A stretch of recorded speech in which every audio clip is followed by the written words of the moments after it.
तो आज हम सॉल्व करेंगे क्वेश्चन नंबर 11। क्वेश्चन नंबर 11 क्या कहता है कि सो दैट, कभी भी अगर कोई क्वेश्चन है ना तो उसको पहले हमें ध्यान से पढ़ना चाहिए कि वो कह क्या रहा है ना, उसी में हमें आंसर मिल जाते हैं। कहता है so that the relation are in the set A, in the set का मतलब ए क्रॉस ए का सबसेट होना चाहिए R, of points in a plane given by, plane के पॉइंट्स का कलेक्शन है ये, और प्लेन हमारा क्या है, उसमें अगर कोई पॉइंट लेते हैं तो वो हमारा ऑर्डर्ड पेयर में होता है। प्लेन में एक्स कॉमा वाई टाइप के पॉइंट्स होते हैं, ठीक है। तो ए हमारा किस टाइप का कलेक्शन है, ये ए कॉमा वाई टाइप का कलेक्शन है। और ये रिलेशन किस तरह से दे रखा है, पी कॉमा क्यू, पी और क्यू हमारे जो है पॉइंट्स हैं, जहाँ पर पी हमारा ए कॉमा बी मान लेते हैं और सी हमारा वो क्यू हमारा सी कॉमा डी मान लेते हैं।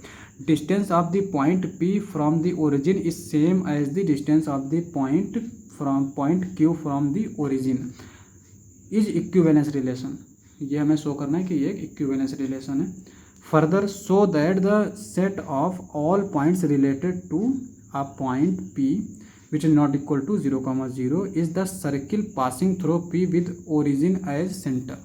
ये क्या कहना चाह रहा है, जैसे कि अगर हम यहाँ पर इसको देख लें कि अगर ये देखो, चूँकि ओरिजिन हम मान लेते हैं इसको, ठीक है, और रिलेट हमारा किस तरह से कर रहा है कि यहाँ से पी हम मान लेते हैं, इसकी डिस्टेंस जो है ना, पी से अगर कोई भी पॉइंट रिलेट कर रहा है, पी हमारा कोई भी एक्स कॉमा वाई या ए कॉमा बी टाइप का एलिमेंट होगा, अगर इससे कोई भी एलिमेंट रिलेट करेगा ना तो उसकी ओरिजिन से डिस्टेंस क्या होनी चाहिए, सेम होनी चाहिए।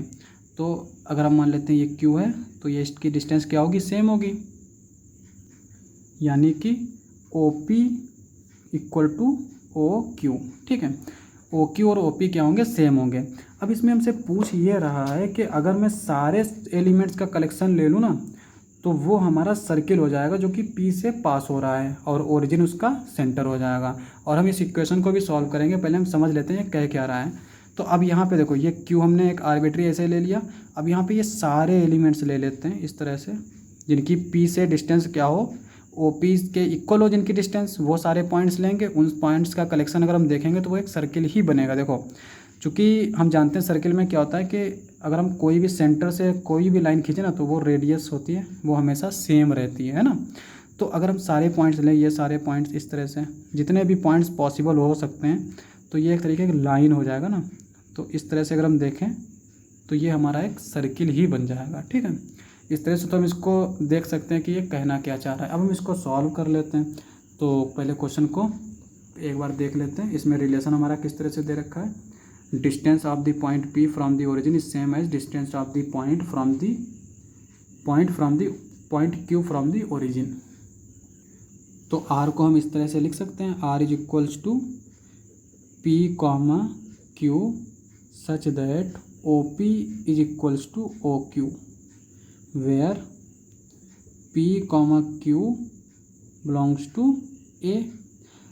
चूँकि ये प्लेन का मतलब क्या हुआ, पूरा R2 है ना, ये हमारा प्लेन होता है जिसमें हम एक्स एक्सिस और वाई एक्सिस इसको मानते हैं ना। ये हमारा प्लेन, इसमें कहीं पर से भी कोई भी पॉइंट ले तो वो ए में होगा, ठीक है। तो ओरिजिन भी ओ में होगा, ओरिजिन क्या है 0,0, तो P comma Q comma O belongs to A, जहाँ पर ओ हमारा क्या है 0,0 है, ठीक है। तो आर हमारा इस तरह का रिलेशन दे रखा है। अब हमें इसको क्या शो करना है कि ये हमेशा इक्विवेलेंस रिलेशन होगा।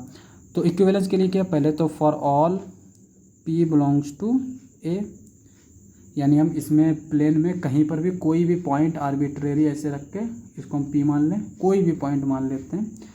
तो पी कॉमा पी क्या होगा, पी कॉमा पी, ये हमारा क्या इम्प्लाई करेगा, O P is equals to O P, है ना। कोई भी जो है लाइन जो है वो ना खुद के इक्वल ही होती है। अब अगर हम यहाँ से देखें तो ये हमारी डिस्टेंस हमेशा ओ पी है ना, तो ओ पी के इक्वल ही रहेगी। तो ये रिफ्लेक्सिव तो हो जाएगा, this implies that P comma P belongs to R. तो ये रिफ्लेक्सिव हो जाएगा, चूँकि हर एक ए के लिए पी कॉमा पी हमें हर एक पी के लिए पी कॉमा पी आर में होगा। सिमेट्रिक के लिए देख लेते हैं, अगर P comma Q belongs to R, if पहले ये होना चाहिए कि ये बिलोंग करना चाहिए आर में, डायरेक्ट हम नहीं ढूंढेंगे ना, क्यू कॉमा पी डायरेक्ट नहीं ढूंढेंगे, पहले ये हमें बताना है कि पी कॉमा क्यू अगर आर में है तो हम ये कर सकते हैं। अगर पी कॉमा क्यू आर में तो ये क्या इम्प्लाई करेगा, O P is equals to O Q. Equality का रिलेशन है तो इसको हम लिख सकते हैं O Q is equals to O P.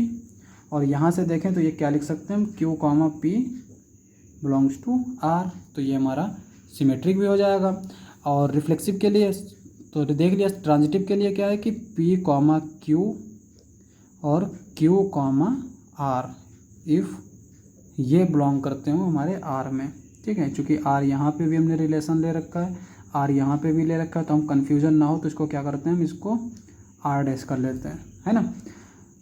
तो इसका मतलब क्या हुआ, this implies that O P is equals to O Q and, और यहाँ पे O P is equals to O Q और साथ में ये O Q is equals to O R dash. चूँकि ये डिस्टेंस है तो ये यहाँ से O P is equals to O Q O R dash के इक्वल है, तो इसका मतलब O P equals to O Q which is equals to O R dash. ये क्या इम्प्लाई करेगा, O P is equals to O R dash. ये imply करेगा P comma R dash belongs to R. तो सबसे पहले हमें ये देखना है कि पी कॉमा क्यू और Q comma R dash R में है या नहीं है। अगर ये नहीं है और हमें इस तरह का कुछ भी नहीं मिलता है ना, तब भी ये हमेशा ट्रांजिटिव हो जाएगा। ट्रांजिटिव ये कब नहीं होगा, सिर्फ और सिर्फ एक ही कंडीशन है, वो ये है कि हमें पी कॉमा क्यू और Q comma R dash R में मिल जाएं, जिसके लिए P comma R dash R में ना हो, तब ये ट्रांजिटिव नहीं होगा। पर हमने चूँकि यहाँ पे प्रूव कर लिया, चूँकि ये हमने आर्बिट्रेरी लिए थे, तो ये हमारा हर एक एलिमेंट के लिए ट्रू होगा कि अगर पी कॉमा क्यू और क्यू कॉमा आर डैश में आर में है तो P comma R dash R में होगा। तो ये हमारा क्या हो गया, ट्रांजिटिव हो गया। This implies that R is an equivalence relation. तो ये हमारा आसान था।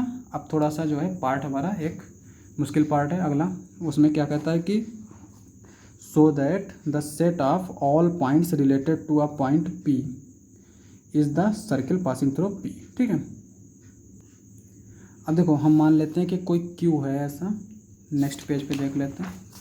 जैसे हम मान लेते हैं कि कोई क्यू है जो कि पी से रिलेट कर रहा है, P comma Q belongs to are.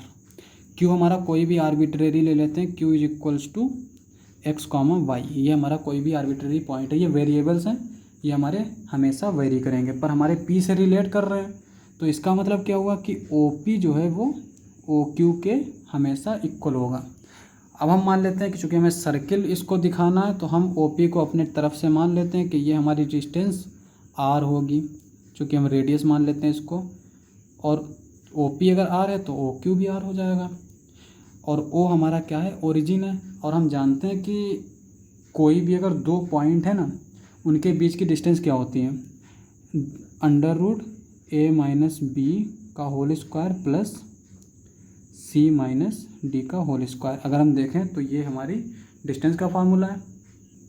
इसको हम देखें तो ये ए कॉमा सी लिख लेते हैं और इसको बी कॉमा डी।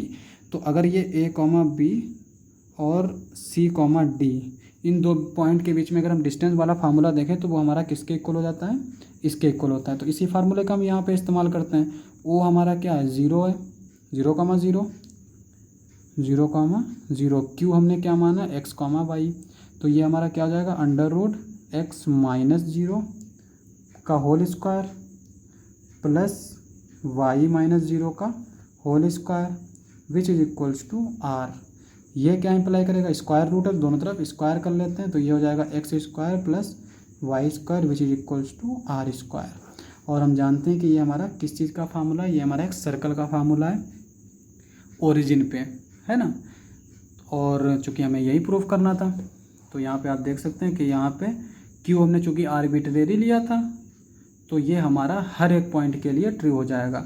अगर ये हमसे कोई भी पॉइंट बोलेगा ना, तो हम एक्स और वाई की वैल्यू चेंज कर देंगे यहाँ से, ठीक है। तो ये हमें हर एक पॉइंट के लिए मिल जाएगा। यहाँ पे हमसे कह रहा था कि शो करो कि जो है set of all points related to P, जितने भी पॉइंट जो पी से रिलेट करते हो, is the circle passing through P with origin as centre. तो ये हमारा पी से भी पास करेगा। अगर हम पी कोई भी पॉइंट ले लेते हैं, अगर पी हम ए कॉमा बी ले लेते हैं ना, तो ओ पी हमारा क्या आ जाएगा, ओ पी हमारा आ जाएगा under root A square plus B square, ये हमारा आ जाएगा ना अंडर रूट। और ओ पी को हमने क्या माना है, आर माना है। तो इसका मतलब अगर हम इसको इसमें देखें, अगर ए और बी रखें, चूँकि हमारा अगर पी से पास हो रहा है तो ये ए और बी को भी सेटिस्फाई करेगा। तो ये हमारा क्या आ जाएगा, A square plus B square is equals to are square. और यहाँ से अगर हम देखें तो R is equals to under root A square plus B square. तो ये हमारा इसके इक्वल हो गया कि नहीं हो गया। तो इसका मतलब ये पी से भी पास करेगा। तो हम इसको डायरेक्ट इसी तरह से सॉल्व कर सकते हैं एग्जामिनेशन हॉल में भी, और ये हमेशा करेक्ट होगा अगर हमारा ये फार्मूला ड्राइव होके आ जाएगा। ठीक है, तो आज के लिए बस इतना ही। अगर आपको हमारा वीडियो अच्छा लगे तो हमारे चैनल को सब्सक्राइब करें। मिलते हैं अगली वीडियो में।